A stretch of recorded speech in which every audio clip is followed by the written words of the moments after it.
Welcome everyone to our afternoon session, the Ethics of Association Management. We're going to go ahead and share our slides here for everyone. Thank you for attending this afternoon. Wonderful. All right, a few technical reminders for the group. I know everyone's heard this a few times now over the last 2 days. If you are having any technical difficulties, please let us know. You can type a message into the chat, or you can use the Results Direct platform where we have a Need Help tab for you to use there. All attendees' microphones will be muted during the presentation, and we welcome questions and comments in the chat, which I will be monitoring. And please help us with our programming in the future by completing your survey at the end of the session. We're very pleased to have Destination Canada as our sponsor of this session. Thank you, Destination Canada. We appreciate your support. And now I'd like to introduce our moderator for our session today, Mark Engel, the principal of Association Management Center. Mark. Thank you, Liz. It's a pleasure and a privilege to be with you, our friends at CES, and the wonderful staff team, Liz, Sarah, and Louise and company. So it's a privilege to be with you. Thank you, attendees, for attending. I know you're excited about ethics as we are too. And I know it's a bonus to get a CAE credit hour for ethics through this session. But we're grateful for the opportunity to learn more about ethics in and of our profession. Why ethics? In our role as staff, we have access to information, knowledge, and influence that our boards and volunteers rely on to make thoughtful, effective, consequential decisions regarding the future of their associations. To what extent are we aware of the potential for ethical conflicts? How do we recognize and mitigate them? What's it mean to act ethically as an association professional? We have a wonderful panel of 3 key professionals who well understand ethics and the link to association management. They're going to provide some background and set the stage on ethics in our profession. We're going to have some scenarios and question and answer. We're going to do a little bit of polling. We're going to try and monitor the chat, but we only have 1 hour for this session. So much to do in a short amount of time. So put on your seatbelts here. I'm delighted to introduce our panelists today. We're going to start off with Mark Waymack, who's going to be setting the stage on the roots of professional ethics, understanding the power and knowledge asymmetries have in our professional relationships. What and where are they, and how do you handle them? Mark's well qualified. I'm going to introduce him now, but I'll introduce all 3 panelists first before we get into the session. So Mark is an associate professor and the chair of philosophy at Loyola University of Chicago.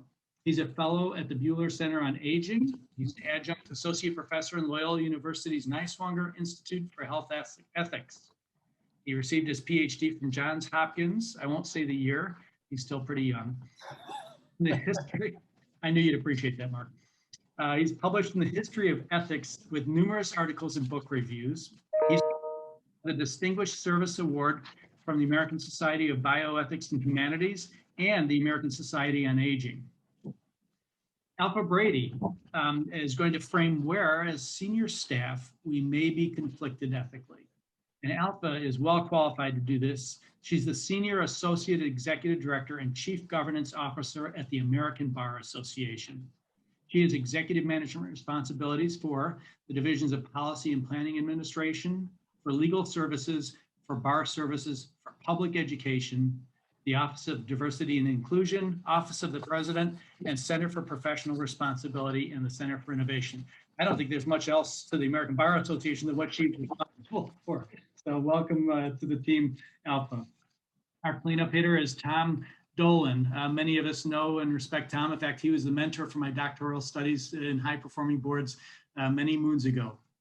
Tom today is an executive coach and consultant dedicated to assisting aspiring servant leaders to advance their and their organization's objectives.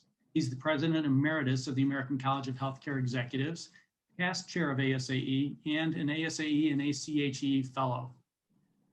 And Tom has served as mentor to many in our communities. I'm also going to keep you in suspense because we have a special guest star we're going to introduce later on today who's going to guide us through some of the ethics toolkit and ethical decision-making model flowchart that's been developed for our community. So thank you for joining us, and let's get into it. Thought we'd start off with a scenario. We're going to ask you to respond for this polling, and Liz is going to monitor the polling for us.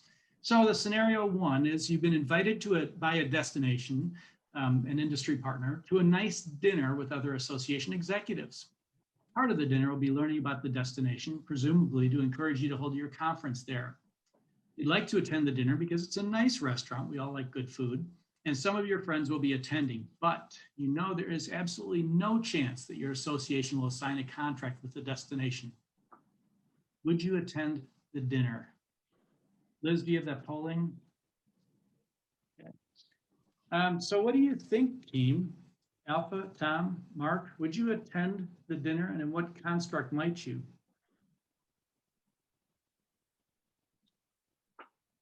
As much as I like a great meal, I would not attend the dinner.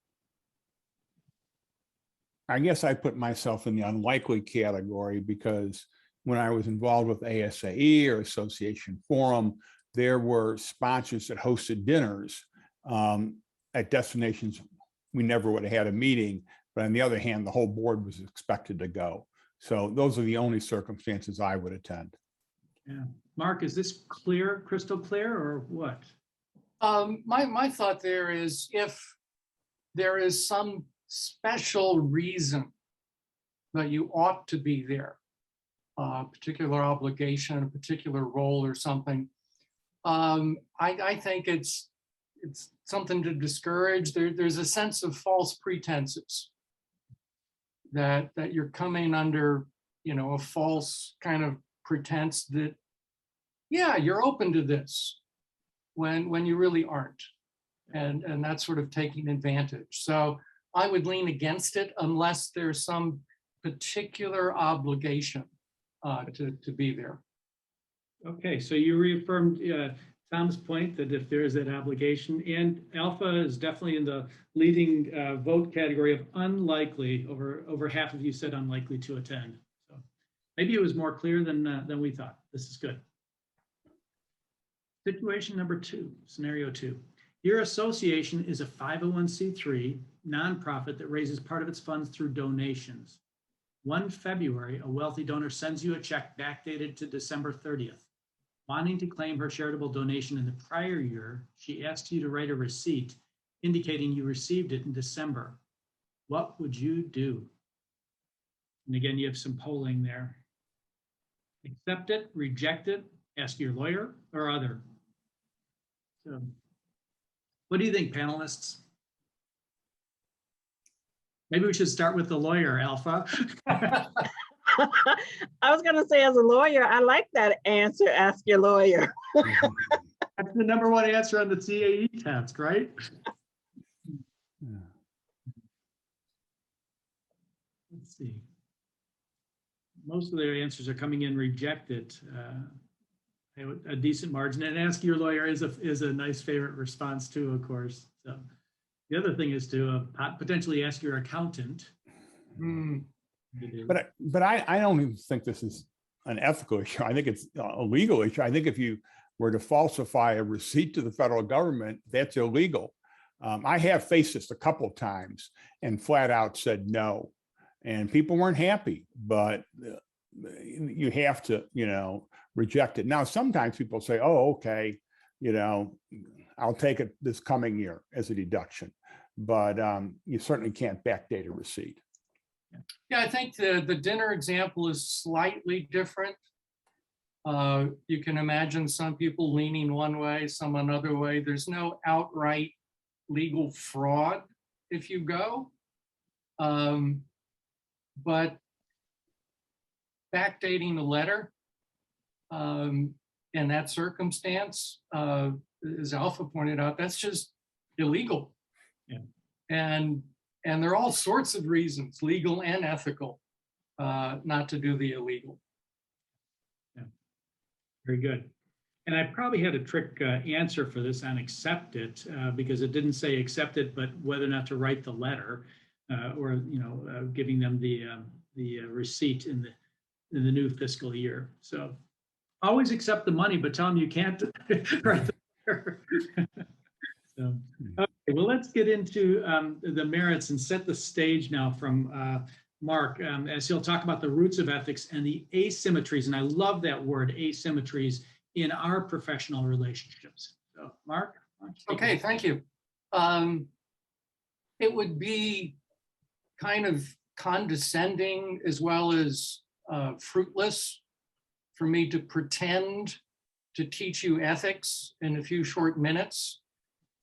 Presumably, as you've grown up, you've been learning ethics your whole life.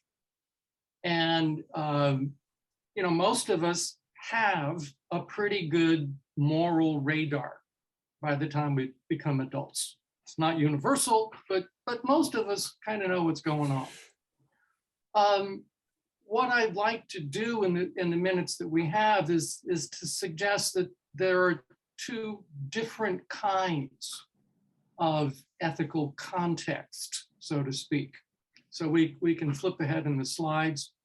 One is those normal, everyday ethics expectations that you've learned about for your whole life growing up, and that we use day in and day out in our interactions with all sorts of people.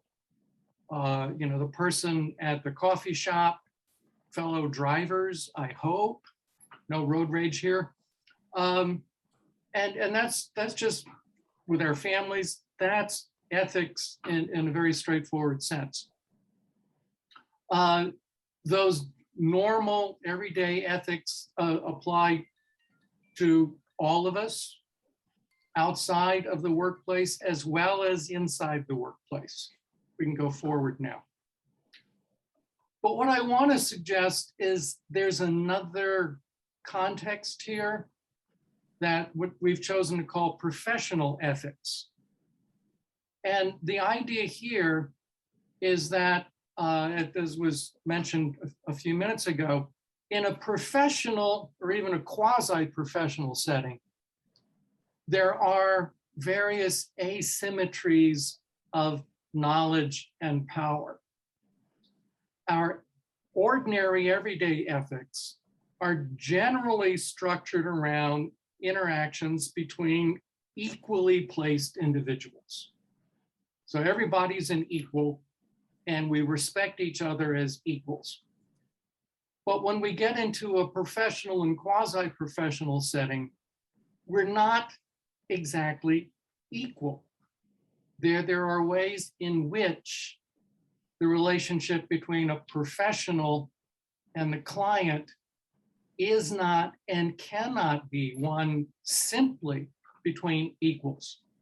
Let's go ahead.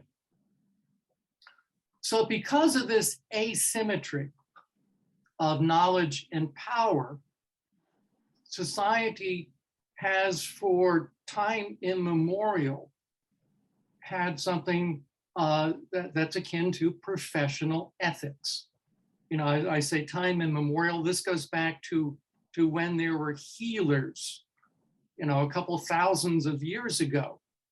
A healer, now a doctor, physician, nurse, has a particular knowledge set that we don't have, and knowledge of us as patient that we don't have of the doctor or the nurse.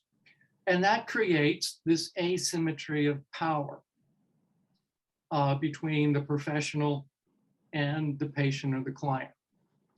Now, to accommodate this and make it work for all of us, what we've done is the professional is given by society certain privileges, right? So the physician, the nurse, the clergy person has privileges that ordinary people like me don't have. They can be told things in secret and confidentiality. They probe us in a way that I can't probe other people, right? You know, think about some of your physician encounters. You know, take your clothes off and you get palpated with fingers and they get stuck places that aren't a lot of fun. I don't do that with students, right? because I don't have that kind of relationship with them. But that power gives the professional the opportunity for misuse and abuse. And so the professional has additional responsibilities and obligations placed on them by society and by the profession to protect the vulnerable client patient. We can move forward. So how to understand this relationship of professional or quasi-professional to the client, the patient, whatever. And one way to understand it, I'm going to give us 4 quick models, is to think of the professional as the agent of the client. So I don't know all the verbiage to use in court. So I hire a lawyer and say, you know, go do this for me. And I tell them what to do, right? So they become my agent to take on that particular function and role, which I'm not allowed to do for various reasons. One of the odd things about the agent, as the professional as an agent of the client, is typically the agent tells, the client tells the agent what we're going to do, right? Because the agent is acting for me. But that can put the professional in a bind. So if I tell the physician I want them to do something that's medically inappropriate and unprofessional, right? If it's agent-client, they do it for me. But it violates the norms of the profession. If I ask the attorney to do something that violates legal norms, well, if they're my agent, they do it. But we don't think of that as respecting the professional. So let's step on to professional as the contractual partner with a client. So, we enter into a contract. Doc, you do these things for me. Lawyer, you do these things for me, and I'll do these things for you. Again, I don't really like this one because we usually think of contracts as between people who are roughly equal in power and knowledge. And the whole point of professionalism is the professional has power and knowledge that I don't have. And so how can we really fairly execute a contract? Third, the professional is a paternalistic relationship. This is longstanding, right? You go to the doctor, you go to the clergy person, you go to the lawyer, and they tell me what we're going to do. And I say, okay. So that's the professional as the parent, the one in charge. And that sort of loses sight of me as a person, right? I have hopes, fears, aspirations, wishes. And if the professional dictates what's going to happen, that disrespects me as a person. So the most popular in my end of the business, the most popular model here is the fiduciary model, where the client comes to the professional. I have this issue, I have this problem, help me, because you have skills and knowledge that I don't have. And in the fiduciary relationship, then, the professional has this special obligation to look out for the welfare, the interest of the client, but to do it as a professional. Let's move forward, please. So what are those special fiduciary obligations? I think first and foremost, truth and honesty. That hasn't always been part of the professional relationship, but I think it ought to be. I'm the one who needs help. I ought to be able to know what's going on. And in turn, I need to be honest with the professional who's taking care of me, which brings transparency, right? We have often mixed motives, and it helps to be transparent about what those interests and motives are. Third, a respect for privacy. Most of these professional relationships don't work if there isn't respect for privacy. Because the person who needs help, if you're not going to keep what I say confidential, I'm going to hold back. But if I hold back, you, the professional, can't do your job for me as well as you could. So for the professional to do their job well, they need the trust of the client so that I can divulge sensitive personal information, etc. And finally, we expect a certain amount of loyalty, right? These are special relationships. You accept a client and you don't just dispose of them the next day. If you get a better client come along or something, you've accepted them, and I think that creates a certain measure of loyalty. Not necessarily for life, but you can't just casually walk away. Next slide, please. Mark, within those four concepts of the popular models, I can see when, as a CEO, we'd be operating in many of those four, all of those four. So they're not exclusive, right? Oh, no. I think these all kind of intertwine. Yeah. And we are responsible for a fiduciary relationship with our client, of course.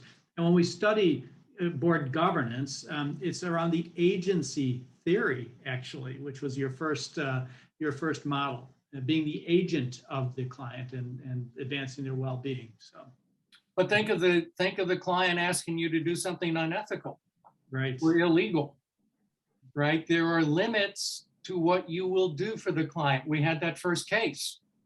Would you write the letter with a false date?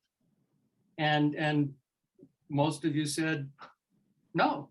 Yeah, I always said I'm too young to go to jail. So yeah, there's a way in which the professional acts as the agent, but I don't want to reduce it to an agency relationship, because that takes away your professional stature and your professional, your obligations to law and the profession. Right. Now, we've been talking in fairly abstract terms, and I'm a philosopher, so that's what I do. We are abstract kind of thinkers. And how does one translate that kind of abstract thinking to actual choices on the ground, if I can put it that way? One time somebody told me, philosophy, it's where the rubber meets the sky. Well, we got to bring it down and actually use it. And for our professional decision making, what do you do when you're not sure about what's ethically appropriate? And one of the things that we turn to in a profession is a code of ethics. So every profession, and many what I'm calling quasi professions, have codes of ethics. And there's statements, 10, 12 statements. Now, these can be very helpful resources. But the typical code of ethics is still pretty vague. And those statements rarely explain the why. And so between vagueness and the absent why, we get sometimes a little stuck because those codes of ethics inevitably are going to require interpretation for any particular case. So we have the codes. They are very important. They're a statement by the profession of the values that they stand for, but they can't be the whole story because we need those interpretive skills. The next slide, please. So what else do we do? Our colleagues can be an incredible resource. You know, knocking ideas around with somebody else who you respect as a good decision maker can be very helpful in terms of navigating to the conclusion, the choice, the judgment that you want to feel confident in. So please, you know, the codes of ethics are important, but your colleagues whom you respect can be an incredible resource. Next, please. So just in closing, I hadn't mentioned this earlier. I hope that you don't think of ethics, and in particular professional ethics, as an unwelcome constraint upon you, right? Sometimes, you know, they're the rules of the game and they constrain what you can do. But think about the rules of the game. If you don't have rules, you don't have a game. So in some way they are constraints, but in other ways, the rules make it all possible. So I would rather you come away from this thinking of ethics, and particularly professional ethics, as a structure that's there to help us do our job well. It's not handcuffs. It's a tool, a resource to help us do what we want to do it well. Okay. Thank you. Yeah. Thank you, Mark. You did a wonderful job of laying that framework for us. You know, ethics is something we've all heard of. We can spell it, but we don't really know what the context is. So you did a beautiful job of setting that context. And our next two panelists are going to bring it probably closer to home because they're both association professionals and been of this community and leaders in this community for a long time. That's why I'm very enthusiastic to have Alpha join us. And she's really going to bring it closer to home, not only at the Bar Association, but in the context of how it applies to each of us. What has she experienced? What could we possibly experience? Alpha? Good afternoon. I am very appreciative of this invitation to address you all today. I'd like to share a quote I read recently that I believe is appropriate for my remarks today. As a leader, it's a major responsibility on your shoulders to practice the behavior you want others to follow. And I think that's our responsibility as it relates to ethical behavior. Today, I'd like to briefly focus on 3 areas of importance regarding ethical responsibility for association executives and senior staff. Those 3 areas are responsibility to ourselves, responsibility to our team members and employees, and then responsibility to our members. I'd like to start with ourselves. We have a responsibility, and I think Mark raised some of this in his presentation, to be clear about what the responsibilities are and what the policies are, especially as it relates to ethical issues and what the implications. So from a practical standpoint, are you aware of what your association does as it relates to policies, when they're updated, how they're implemented, and how they apply to both you as a senior staff person as well as your team members? And most importantly, are we modeling our behavior in a way that abides by those policies? So it should be do as I do, not do as I say. And that's really important as it relates to our second, what I consider our second responsibility, which is to our members, to our team members and employees. And I want to dig into that a little bit. And the first thing I want to say is we need to be sure that we are providing guidance to our team members. What does compliance look like from both a staff perspective as well as a member perspective? What is inappropriate or unethical behavior? What does that look like? And while I'm not suggesting that employees and your team members or even you look for unethical behavior, but you should all be aware of what it looks like. And in providing that guidance, it's also important that we are providing a supportive environment. And what does that look like? Staff should feel comfortable raising concerns. They should never feel pressured to ignore questionable actions or requests, and that's regardless of who it comes from, if that's a member, if it's a colleague. And they should also be aware, and this goes back to making sure that we are up to date on processes and procedures, but ensure that they are aware of reporting, what the reporting process is regarding ethical complaints and concerns. And in keeping with that, we need to be aware that there is this inherent imbalance between members and staff, again, something that Mark, we talked about, the professional and the client. In a slightly different way, there is a imbalance between the staff and the member, and especially junior staff. And we need to make sure that we are working to address that imbalance. And that goes back to providing a supportive environment. Staff should always feel comfortable saying, this happened, I'm not sure if it was right, can I talk to you about it? And in putting on my lawyer's hat, I want to remind everyone that it is not about the intent. The member may not have intended to violate the business conduct standards, but what was the reception from the person who received it? And that is what needs to be the sort of overarching response and review of that activity.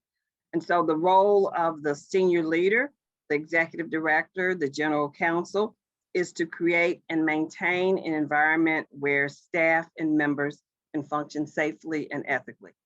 As senior leaders, we have a responsibility to do that. I often talk to my new employees to say, this happened, how did you feel about it? Is there something you want to talk about? We have to create that environment where the staff feels comfortable coming to us, raising those questions and concerns. And in the context of that, I want to mention briefly remote working. The ABA is sort of hybrid right now, meaning people can come into the office if they like, or they can continue to work from home. That in itself, I think, provides a challenge on a number of levels, but especially in that sort of informal contact. You run into somebody in the elevator, you run into them in the break room, and it allows you to ask those questions, how are you doing? And sometimes that is where, in that informal context, you learn that a member has said something that he or she ought not to have said, and it left the staff person feeling some kind of way. And so when you don't have those informal opportunities to engage with your staff, it's important that you make them. So I started doing what I call the virtual elevator chat. I would randomly call someone on my team and say, I'm running into you in the elevator, how are things going? And so it's important that if you don't have the opportunity to be present with your team members in person, that you make sure you find those opportunities to touch bases with them to say, even though we're working virtually, I still want to know what's going on. I'm still concerned about what's going on. I still want to know if you have any concerns or challenges. The third area of responsibility is to our members. And I said we have a responsibility to provide guidance to ensure that they are aware of the policies and the procedures and the ramifications if they're not followed. It's not enough for the member to say, I didn't know that. And if your members are like some of my members, we have the, I didn't know that, I didn't see it. And you say, turn to page 72 of the materials and it's right there. So it's important that we provide them with that guidance to say, you know, the board just updated this policy on harassment. You need to be up to date on it. Not that I'm saying that you are harassing people, but that you just need to be aware that this is the new policy. The ABA's business conduct standards require members, staff, and vendors to all review and signing, acknowledging that they have read and agreed to abide by them. And the business conduct covers a broad spectrum of issues, including harassment, conflict of interest, retaliation, bullying, and how to report. The ABA has a procedure that if a member is, if there are allegations made against a member as it relates to violations of the business conduct standards, there is a three members of the board that serve as a committee that reviews those allegations. And they then make a recommendation to our executive committee as it relates to what type of action should be taken against that member if the allegations are confirmed. And an example of how you tie in providing support and guidance to your staff, as well as holding your members accountable. We had a situation where a member wanted to use his family business without going through the RFP process. The staff person was aware of what the policies were and raised it with the member to say, this requires an RFP. And oh, by the way, we've got this whole conflict of interest situation, but at a minimum, it has to go through the RFP process. The member did not give the proper answer, which should have been, okay, I understand, let's do an RFP. Instead, he was insistent on continuing to move forward with using his family's business. Again, because we had created the environment where the staff person felt comfortable, she raised it to her managers, who then raised it up the chain, so went to our general counsel, and it ended up being an official complaint filed, and the situation was reviewed in the proper channel, and there were ramifications to the members' behavior. And so I say this is the role we as senior leaders have, and we have a responsibility for one, ensuring that we are performing our responsibilities in an ethical manner, leading by example, and two, that we are creating an environment that provides guidance and support for staff, enabling them, one, to operate in an ethical manner, but also to be able to identify and raise concerns they may have with the expectation that they will be resolved. And three, interacting with our members to ensure that they are not abusing that imbalance of power and authority with staff, but that they are also abiding by the policies of the particular association. I know it's a great responsibility, but as leaders, we are, I believe, up to the task. And if you would like more information about the ABA's business conduct standards, I think my information is somewhere out there. You can feel free to contact me, and I will put you in touch with our general counsel. Thank you for the opportunity to share today. You know, Alpha, it's not surprising that ABA takes this area seriously. You have methods and systems in place, so very diligent, of course. But I also really enjoyed the comment that you make about those, you know, we'll call them water cooler conversations, creating that environment. Hey, what do you think about this? Or, you know, creating that open space to have those conversations, because, you know, we're all challenged with these types of challenges, not necessarily daily, but often enough, we don't have the relationship and openness to have that conversation, then we're in trouble. And I think it's, just as a follow-up to that, I think it's important that we build that relationship. So, and I realized I needed to work on that, because sometimes when I did that random Teams call, it was immediately, what did I do wrong? And so I think we need to make sure that we are putting ourselves out there with our team members to say, you know, not just theoretically we're here to support you, but that they actually view us as supporting them, especially in this area where it's rife with opportunities for people to do things that are not nice. And it's not easy when we're in that position with a volunteer, right? So Exactly. that's Exactly. where most often, that or vendors, and you address both of them. So thank you. So let's transition to Tom and how that they've taken this seriously at his former enterprise, the American College of Healthcare Executives. They pursued ethics really as a profession for ACHE, but also, again, similar to Alpha, within the staff context of their daily principles at ACHE. Tom? Thanks, Mark. Well, hello, everybody. It's a pleasure to be with you today. If we go to the next slide, everything I'm going to talk about today is actually, there's examples of that at the last bullet point. If you go to the website for ache.org, click on About ACHE, our story, our commitments and ethics, you'll find documentation on everything. The American College of Healthcare Executives is a professional society of hospitals and healthcare managers, primarily in the United States, but really around the world.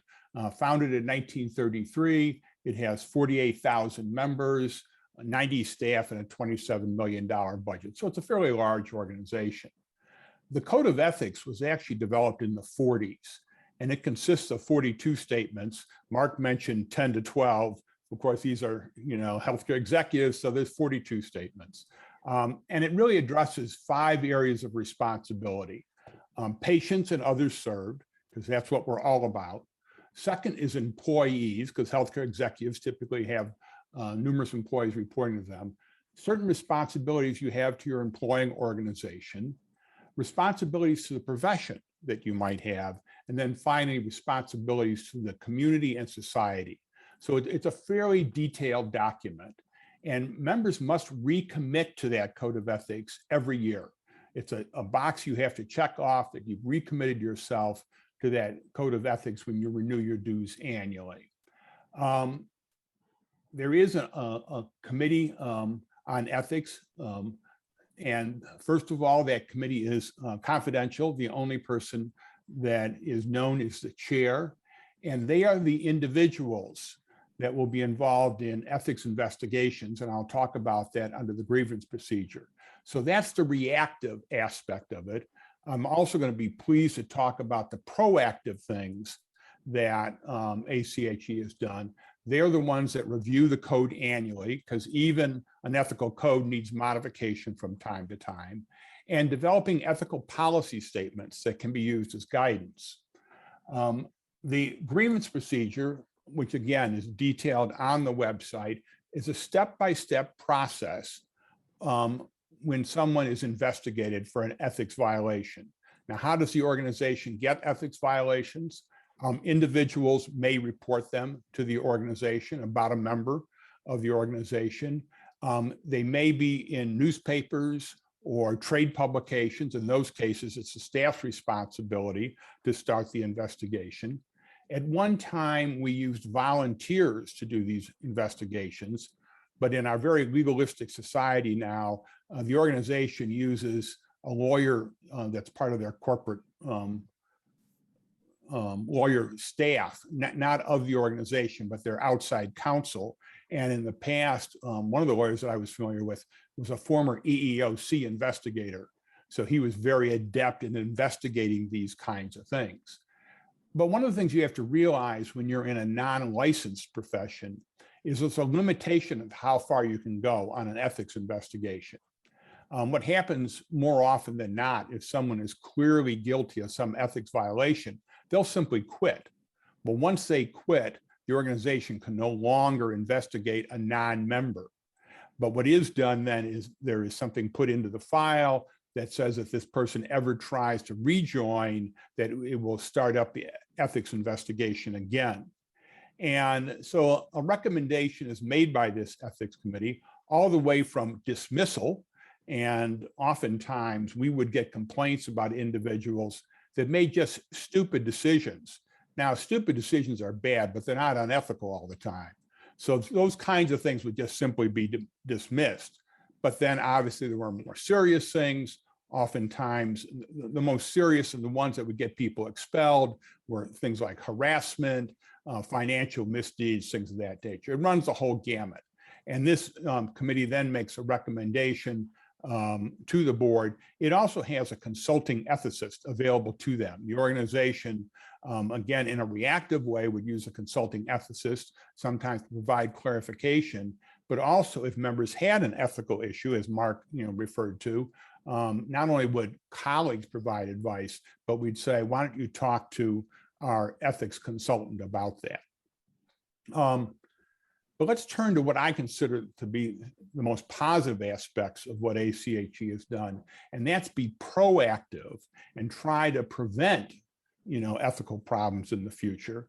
And one of those was we established an ethics self-assessment. And this was a series of statements. And an example would be, I place community patient benefit over my personal gain. Now, these were all open-ended questions, but the idea was we would publish the whole self-assessment in the magazine annually. We would also have it on our website. And the idea was people would go through this and ask themselves these questions, and sometimes may say to themselves, you know what, I'm getting a little close to the line on this issue. So it made them start thinking about this before they were faced with that issue. Something similar were ethical policy statements that would help, executives. And a good example of that are, what are your ethical responsibilities during a downsizing? From time to time, healthcare organizations have to downsize. You certainly have some legal obligations to your employees, but there's also ethical obligations. And this was, again, advice and counsel that would be given. And there's 9 of these. Again, they're reviewed every 3 to 5 years. There have been obviously statements added over time. They're available on the website. But also, if an ethical policy statement changes, it's republished in the magazine, which gives people an opportunity, again, to think about that issue. Finally, there is a process for ethical decision-making. I'm sure something comparable to what Mark and a lot of ethicists would suggest, that's laid out on the website. Other things that I think bring ethics to the mind of the members: every issue of the magazine has an ethics column in it, typically written by some healthcare management ethicist about ethical challenges. And so again, that's bringing it to the forefront. The annual meeting has at least one, if not more, presentations on ethics. So again, certainly, enforcing the code of ethics, but also trying to be proactive about how we can avoid, ethical problems by the types of things we're talking about. Now that's pretty much member focused. And again, we also think it's important that staff be involved in this. And like Alpha, we did a lot of training of our own staff. Every staff member, when they were hired, had to go through a module on ethics. And we also required of the whole staff an annual ethics module. Now, sometimes that was self-directed. Sometimes it was, we'd bring in a speaker to talk for a number of hours on certain issues in ethics. And again, making sure that the staff were well aware of the ethical challenges our members face, but also the ones they face, as Alpha talked about. And we were very clear about whistleblowing and things of that nature, that staff certainly had a responsibility, and they were always free. If I did something as CEO that was unethical, they knew who the corporate counsel was that they could contact and report me. Again, there was a process for that. And actually, the staff had their own standards of excellence that they developed, and one of them was to behave in an ethical manner. So that's how ACHE tried to provide not only the field, but its own staff with ethical training. Thank you. Mark? Well, Tom, you and ACHE have certainly taken a leadership position in this. I remember a while back going through your ethics self-assessment. This is a wonderful tool to really condition you to be proactive instead of reactive of what happens when. So, there's several just gems in this, in your background on your website. I know that. But I never thought of having a stupid decisions committee. I mean, that would be a great, like all CEOs, we'd like to write a book of the crazy inane things that have happened in our community, but a stupid decision committee would be excellent. That committee would be so busy. They wouldn't have time to do anything else, Mark. Oh, well. As our folks that have joined us in this session, you could see why these 3 panelists have been outstanding in adding to this type of a discussion. I did promise you we have somebody who's a guest star who's going to join us in a minute. So let me walk you through a couple of elements that are resources for us. Association Forum has done some wonderful work on this professional practice statement. In fact, I think, Tom, you were part of that construct, or it was during your leadership at least. PCMA and MPI both have elements around principles. And by the way, I did get a chat question about ethical conduct in meeting points from hotels. So I'm going to bring that back into our conversation in a minute. And then, of course, there's the ASAE standards of conduct, which we'll get into in just a minute. The last one is a link to an article that was in Associations Now very recently from Pillsbury. You might know Jerry Jacobs, who's ASAE's general counsel there. And this was from the Romance Writers Association, which also lends credibility that we have an association for everything. And that they really got into trouble. This is like a 2-page article on what issue that they were dealing with. And it was really unequal treatment, I should say, in applying their ethics standards. So, you know, I always like the Pirates of the Caribbean, where they say it's more of a guideline than a code. And then they had unequal treatment of it. They really got in trouble. This very brief article does a nice job that I would recommend sharing it with our boards of directors. So before I get into the next slide, we're delighted to have Debbie Trueblood join us. She's actually recently joined AMC as a senior consultant with our team, but she was also the chair of the ethics committee when they published ASAE's work there. So she led the development and co-author of the ethics toolkit we'll get into in a minute. She's authored With Ethical Marketing, Build Loyalty by Sharing Your Values, which is in Associations Now, and she presented on ethics many times in many different venues and written on it. So I'm delighted that we've upgraded this part that I've been responsible for and sharing with you to somebody who really knows it intimately. Debbie? Thanks, Mark. Thanks for including me today. So as Mark said, I was on the ASAE Ethics Committee for 6 years, and I chaired it in 2018, 2019. And it was during that year that our committee researched, wrote, compiled, published the ASAE Ethics Toolkit for Associations. And so I just want all of you to know that this is a resource that exists out there for you. And so what this toolkit is we, the committee, we selected, after much discussion, 6 policies that many associations, most associations have, that we felt were the ones with the most crossover to ethics, and we focused on them.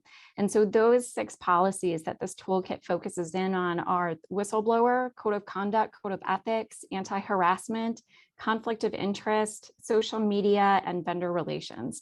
So that's really what this toolkit is about. And for each of those policies, after, again, much research and study, we as a committee said, these are the components in each of these policies that we, from an ethics perspective, feel are really important to include. And then we did a call for policies. So associations all over the country sent us the policies they have that they're most proud of, and we combed through them to say, these are the ones that, based on our work and our belief in ethics, we feel do the best job of showing off these components that we feel should be included. And so in this toolkit, you can really get a sense of almost a checklist for each of these policies, include this part, as well as some samples that you can look at so you can upgrade your policy manual to improve it from an ethics perspective. But I really want to focus in on something that Alpha commented on earlier that I completely agree with. When we were with the committee, we always wanted to take note of not just telling people what not to do, right? A lot of policies say, well, this is what you should not do. But as Alpha said, you have to look at what does compliance look like? And as a committee, we went even further and said, what does an ethical environment look like? And we want to be able to tell people, it's not just don't do this. It's that we're hoping that you will do that, and to show people and tell people this is what an ethical environment should look like. And this is the way that we hope that you behave. And if you go to the next slide there, Mark. Included in the ethics toolkit is this ethical decision-making model. And this was developed by the 2016 ASAE Ethics Committee. And I think this is a great tool. It's a little hard to read on the slide, but it is part of the ethics toolkit, which, if you're a member, you can find on the ASAE website under models and standards. And this model kind of takes you through if you are up against a challenging ethical decision, what's the steps that you go through to try to come up with the most ethical outcome? And so we start with, is it ethical, is it legal, and kind of go from there. But I think, these tools are really helpful for association leaders. So when you are dealing with something that is ethics based, these are tools that are available for you. And with that, I'll turn it back over to Mark. Thank you, Debbie. I appreciate that. That guideline is really important to help guide us through the decisions. And as you reaffirmed again, let's be proactive. Let's make ethics and integrity a value of the organization. And I think that's what each of our speakers have really talked to. And that's a great conversation to have with our staff, is what are our values and how do they align with ethics and integrity? So we did get a question from the audience, and we've had this question before. This panel has served together a couple of times before, but I do want to re-tee it up for us. And this gets to the hotel points. We negotiate a lot of hotel contracts in our business, large conventions and so on. Hotels love to give incentives to meeting planners or CEOs to bring business their way, and by giving them individually hotel points. And we have, a couple of chains that are very aggressive in doing this. So what are your thoughts around the points that the hotels would offer whomever is signing or negotiating the contract? What does that look like in the terms of ethics in our environment? Alpha, do you want to start us? From the ABA's perspective, our business conduct standards requires any gift with the value of over, I think, $200 has to be reported and or approved before acceptance by our general counsel's office. So I would imagine to the extent that you have meeting planners who are accepting, the value of those points perhaps would be more than $200. They would need to talk to a general counsel, would be my guess. Okay, that's great. So you make that very clear up front with your staff. So good. Tom, any surprises on your end? You're on mute, Tom. No, this one's very clear to me. That's association property. There's no way, I don't care if it's only worth $10, that a meeting planner should be accepting that. And again, we use those points for travel for staff and things of that nature. That's literally money that they would be taking away. So it's clearly, in my opinion, ethical for a meeting planner to accept those and not turn them into the association. And a distinction might be, Tom, clarify for me, like a hotel one night that we're doing versus a contract, and an airline, I'm flying to LA, so I get the miles for that. Just clarify that for us too. Well, and again, we did clarify that. If somebody was traveling on company business and we bought the ticket, they could keep those miles, because again, there's a hardship in that kind of travel. And typically there's not a lot of points involved there. My bigger concern was when we were booking a meeting with 500 nights, and they could potentially get points for that. That's a different story. Yeah, I did know a meeting planner who bankrolled like 2 million points. That's a lot of a benefit. Yes. Mark, you're waving your head. What are you thinking? That's a lot of benefit.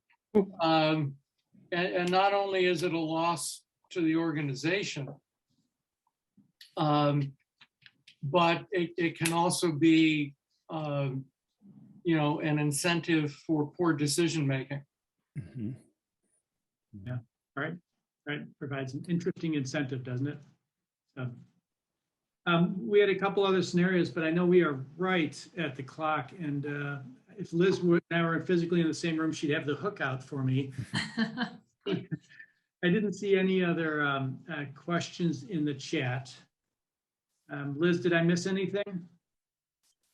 No. I'm going to go on video here. No, that was terrific, Mark. And thank you, everyone, for your time today. I know, Mark, you might be wrapping up a little bit here. I just want to remind everyone that we do have a break directly after this until 3 p.m. Eastern, and then we will be closing with our lessons learned panel. And then the final piece of the day will be our closing reception in the Remo platform. So thank you, everyone. Mark. Yeah. Close it out. Liz, if I can just, again, thank our panelists. You know, I've had the pleasure of serving with you a few times, folks, and I always learn from you. So thank you for adding your expertise, Alpha, Mark, Tom, of course, and Debbie to the team. And thank you, Sess, for your leadership in this community and in the association world in general. You make a difference. So thank you all. Thank you. Thank you. Bye-bye.